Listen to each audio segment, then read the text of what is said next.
Hello, welcome back to the Evergreen RX. I'm your host, Hayden, licensed mental health therapist, Cancer Moon, and the first to get deep at any party.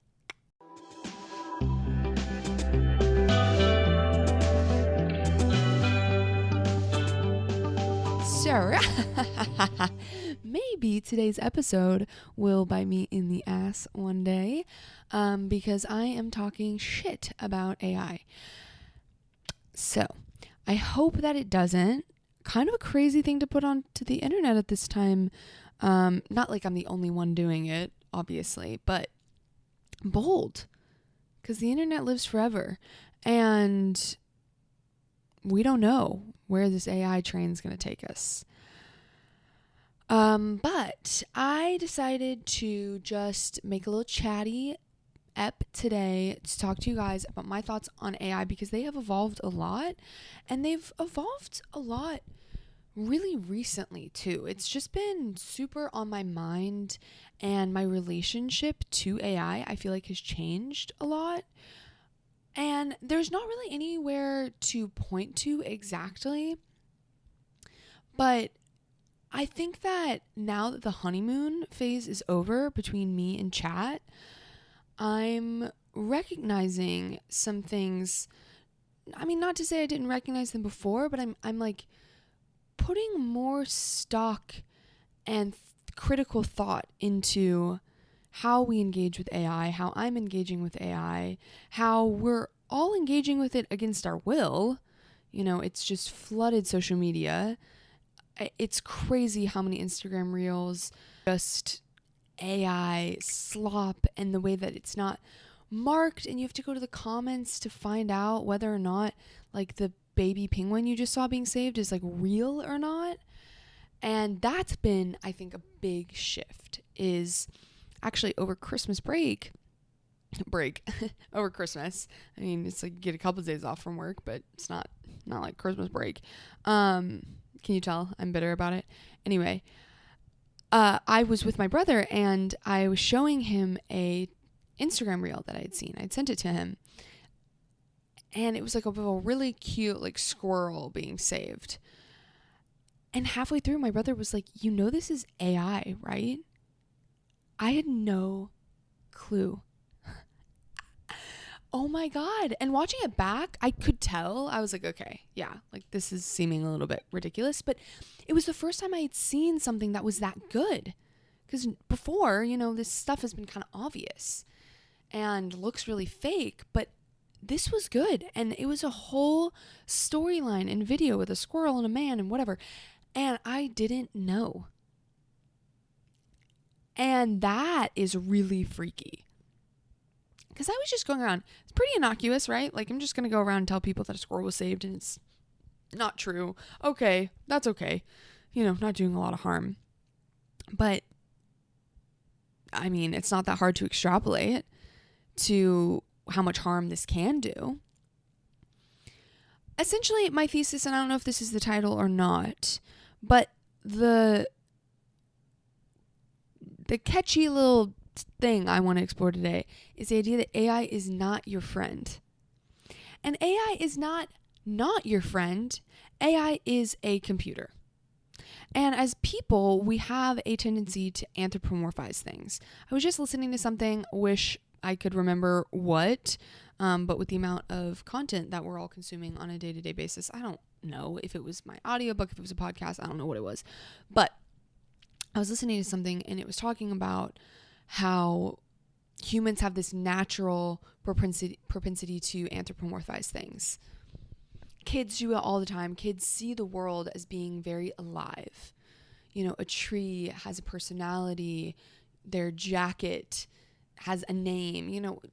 Kids just see the world that way. And so there's some natural disposition to see things as being living, to give them human-like characteristics and qualities. And we definitely see this with AI. It's just easier. There's like shorthand to just refer to it, as like a she or a he, and, to give it a name or to call it chat, like it's its first name. And, I was talking to chat the other day, like it's a friend. And of course, because we already have that natural propensity, and these AI,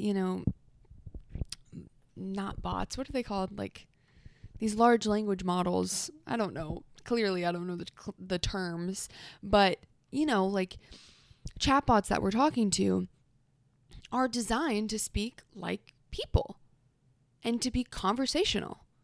So they talk to us like we're having a conversation with a friend. I mean, some of them you can literally speak to and they'll speak back, and they have the cadence and the tone and the pauses of a normal human being. And I think it's funny, I didn't really realize this until now, that my whole concept, AI isn't your friend, still is playing into that idea that it's some kind of person. And I think that is dangerous,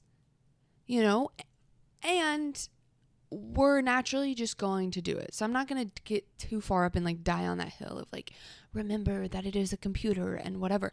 But we got to have some level, hopefully, of consciousness around that idea.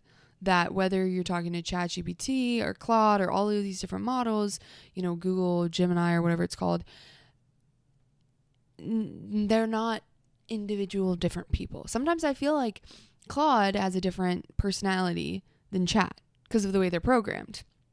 Claude is like friendlier, but also I don't think it's friendlier. This is crazy. I don't think it's friendlier because I think it's actually just the design of the website. If y'all don't know what that model is, it's not as common, I think, as ChatGPT.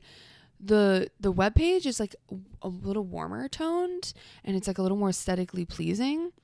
So I view it as friendlier. That is so crazy. That is crazy. We're getting duped. Anyway.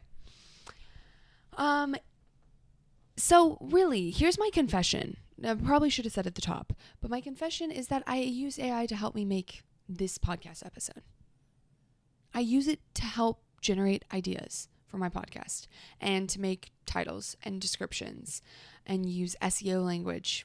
I use it all the time. And I was an early adopter too. Like, shockingly. I'm usually not a big tech girl, but I was an early adopter. I was like, this is awesome. I don't want to do this stuff. And it's like having a little assistant. However, lately I have been disillusioned. So, do I trust AI? No. Am I making this episode because I decided to cut AI out of my life and I'm trying to convince you to do the same? No. Do I plan to stop using it? No, I don't. At least right now. But this is exactly where I like to be in these discussions. Messy, in the middle, no clear answer. That is when we need to be having discussions. They don't need to be black and white. You're either pro AI or anti. That is why we have problems. Because there is so much more nuance to these things. Do I think the AI train is going to stop just because, a subset of people would oppose it? I don't think so. So what we have to do instead is learn how to critically engage with the things that we engage with. Same with social media. Most people are not going to go run out and delete their social media because they watch what was that documentary? The Social Dilemma? Most people did not delete their social media after watching The Social Dilemma, even though it was kind of horrifying.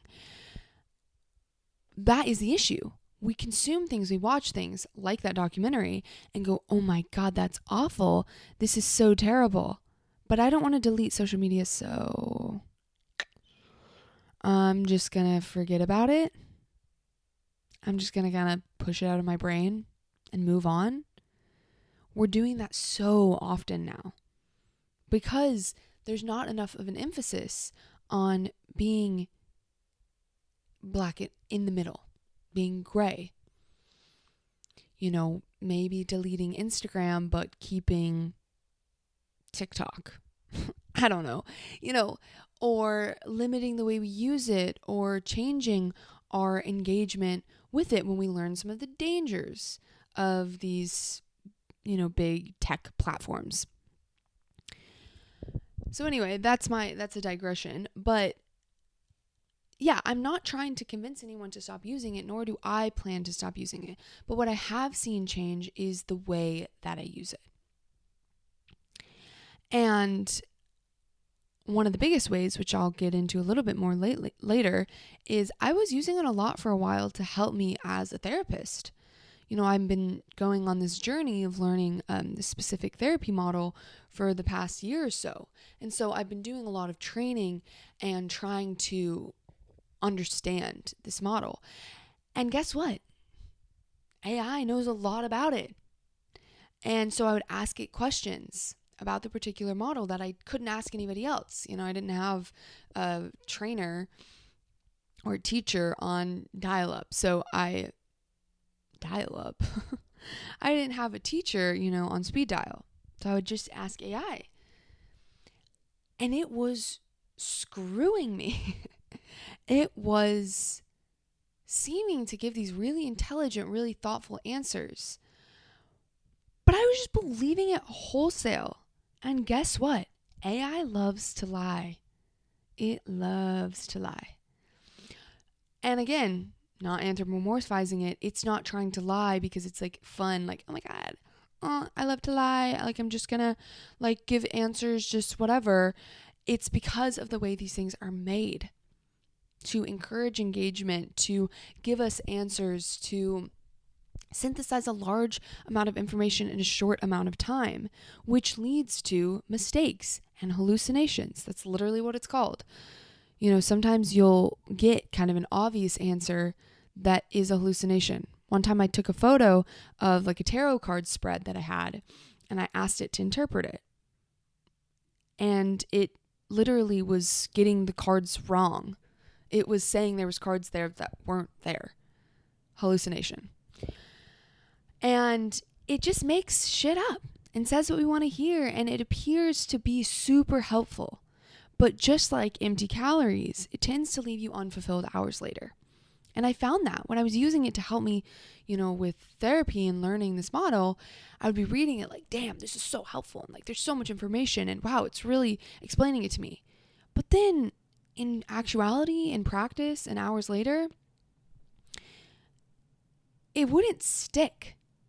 It was like snow, it just melted away. It actually wasn't that helpful. Or once I was out of the fugue state of learning and going back and forth and asking all these questions and getting these quick, satisfying answers, I found that it wasn't actually substantive. And there's so many different ways that we use it. Kind of like what I was saying, AI as an expert, all-knowing, or as an artist, as a friend, as a therapist, which, guys, just how much information. Please be conscious of how much information you are giving a tech company about your life. If you're using it as a friend or a therapist, oh my God, you're giving so much what would be considered HIPAA, confidential information, to this source that you don't even know where it's going or what they're doing with it. I saw that TikTok was incorporating AI into their, messaging section. I guess if you consented, you can message AI on TikTok. I don't really know, because I was like, hell no, I'm not consenting to that. This thing that is already trying to advertise to me so much, that has a shop integrated into the app, where when you search any product, the first couple of TikToks you will see will be advertisements for something sold in TikTok shop. I am not giving it more information about myself. So I don't exactly know how it works, but that is crazy. And it concerns me how many people are out there just willy-nilly giving information that previously would be considered confidential HIPAA information that us as therapists or doctors have to do a lot to keep confidential and safe, especially electronically transmitted information. There's a lot of things you have to do to keep that information safe. And now it is just out there. Medical diagnoses, symptoms, patterns of behavior, relationship, interpersonal issues, all being given freely to companies that most of us have no clue what they're doing with. So Anyway, I'm getting a little heated, but using it as a therapist or a friend, I think, is the most dangerous, and it makes me really worried for younger people and older people. I mean, everybody, but like kids, all the information that will be out there on them from such a young age really scares me. But, there's problems with each of these things, and even with an expert, which I think is the most neutral way you can use a artificial intelligence model, is as an expert, kind of like an advanced Google. In my opinion, that is the most neutral way you can use it, but still, there's a lot of dangers to it. Because like I said, I found things, being a therapist, asking it about, pretty clinical, technical questions. I'm not trying to like get into, using chat as a therapist, but kind of like getting it to synthesize a large amount of information on this therapy model or whatever. I would find errors and inconsistencies in what it said, because luckily I'm educated enough to be able to discern it. But even as an expert, it's wrong all the time. I saw an Instagram reel about somebody like asking AI how to spell strawberry, and it was doubled and tripled down that strawberry only had 2 R's in it and was skipping the second R in berry. I mean, it was just hammering it home no matter what. And obviously, that's not going to do a ton of harm besides somebody just being, spelling strawberry wrong. But you can extrapolate. And another video I had seen that someone had sent me was about somebody taking a photo of a weed in their garden and asking AI what it was. And it was poison hemlock, which is extremely poisonous and deadly. And AI said it was like edible carrot tops. And it doubled and tripled down even as the person was pushing back on it, trying to make sure. It was saying, no, now I'm 100% certain. I don't know if it said 100%, but it said, now I'm certain that is not poison hemlock. So that is really dangerous. And we have this belief because like with Google, I think this was the concern with Google probably when it first came out too, is like, how do you just trust this thing that's giving you these answers? Like, you need to do the research yourself. But obviously with Google, you pull up web pages, you can kind of get an aggregate of information. You collect the information from multiple different sources yourself. And if you grew up, in these more recent generations, there's a certain level of tech savviness, knowing websites that are more scammy than others, where you can consistently get a pretty reliable answer. But with AI, it aggregates the information for you and gives answers like they're gospel. Like there's no question about it, because we're not seeing the sources that it's pulling from. We're not seeing, the different opinions. It just synthesizes into one simple answer. And so already built in is not really questioning it. And that is concerning because, like the poison hemlock example.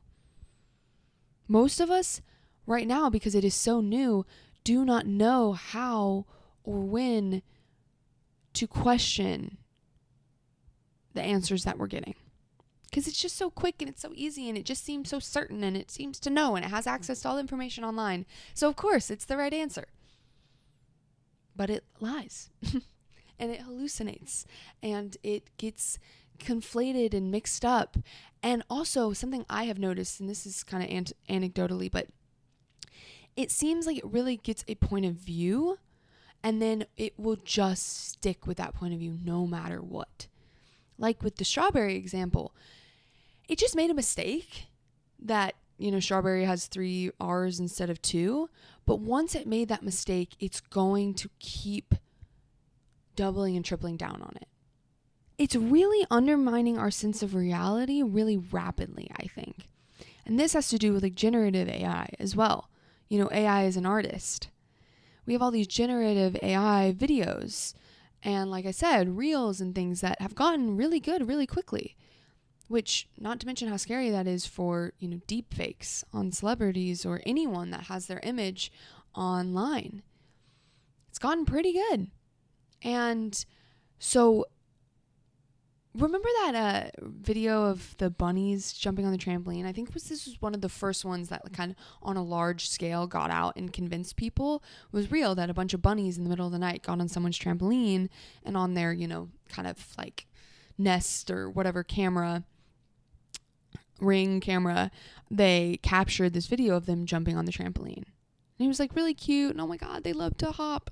And then it came out that it was fake, but it had fooled a lot of people.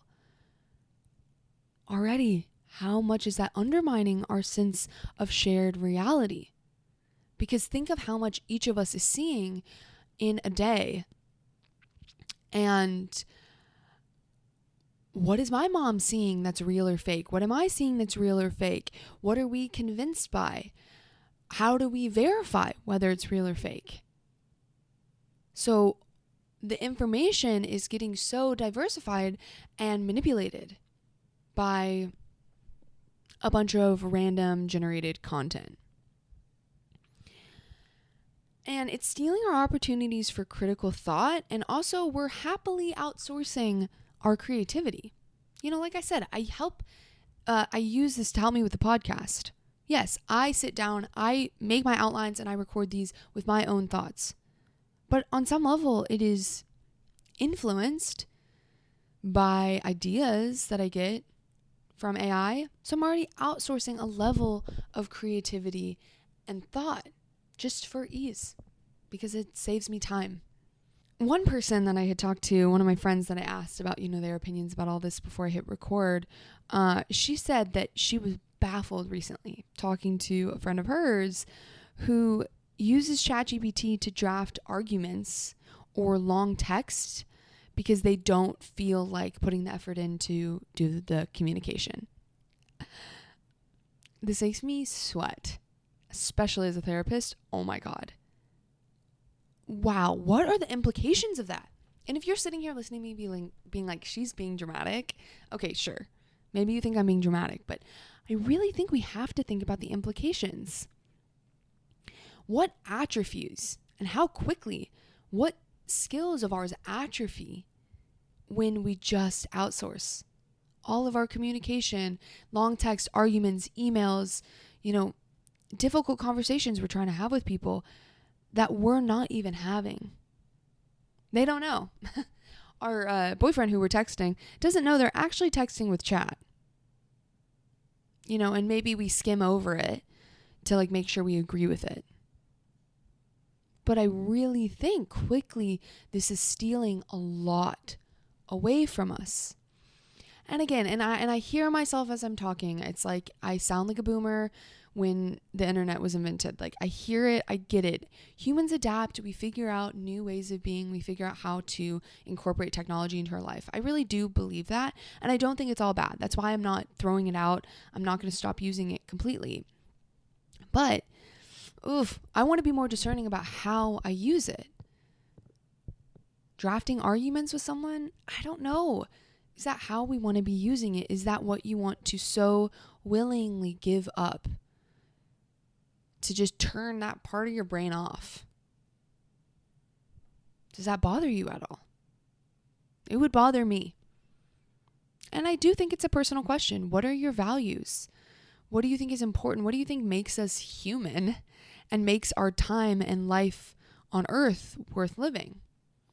If you're someone that is just into pleasure, more of a hedonist, it's just about pleasure, it's about enjoyment, it's about making things as easy, as seamless as possible, then sure, maybe you will use AI for everything.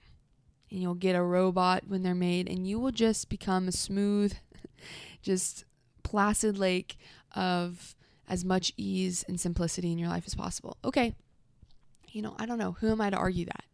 But others, me included, that value creativity or curiosity or critical thought, or think that a part of life does mean some challenge and difficulty, but there's value in that, then I think we have to be really discerning about how we use these things. My friend also had said that one of the biggest things that bothers her about, people saying, oh, it's just so much easier. Why would I bother making this myself when AI can just generate it in 2 seconds? She was questioning, what about the value of the artistic act or the struggle? Do we believe that there's no value in difficulty, in challenge, in struggle? In the act of creating something, of going through that whole process and birthing it, and then being like, I made that myself.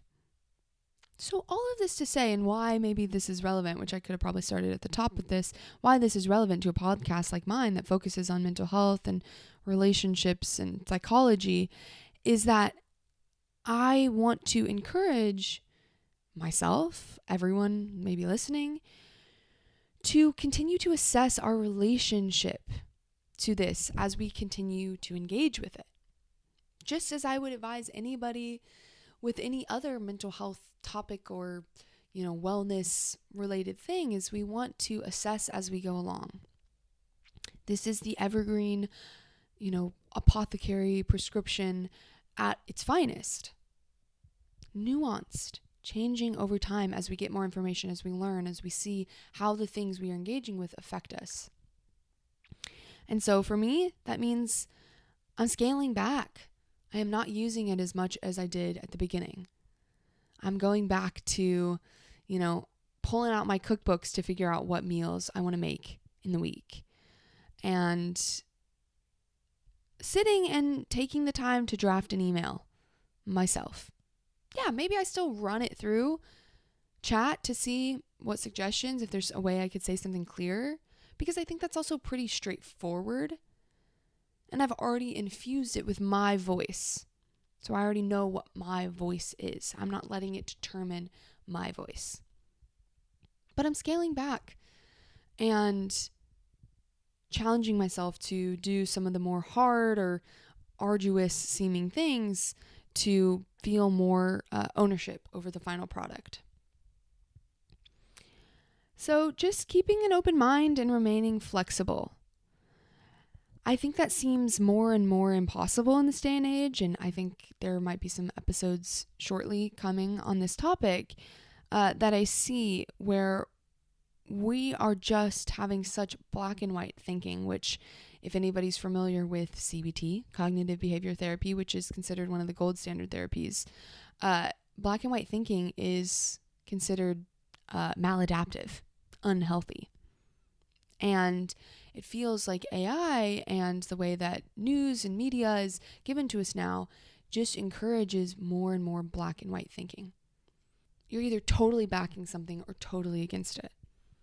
And for the most part, I don't think that's how things work in life. So yeah, I'm not anti-AI. I'm also not pro-AI. I'm somewhere in the middle, and I'm figuring that out as we go along. So this was a little bit different, but I hope you guys found this interesting, and I would love to hear your thoughts and reflections and musings on this new digital age, AI age that we are in.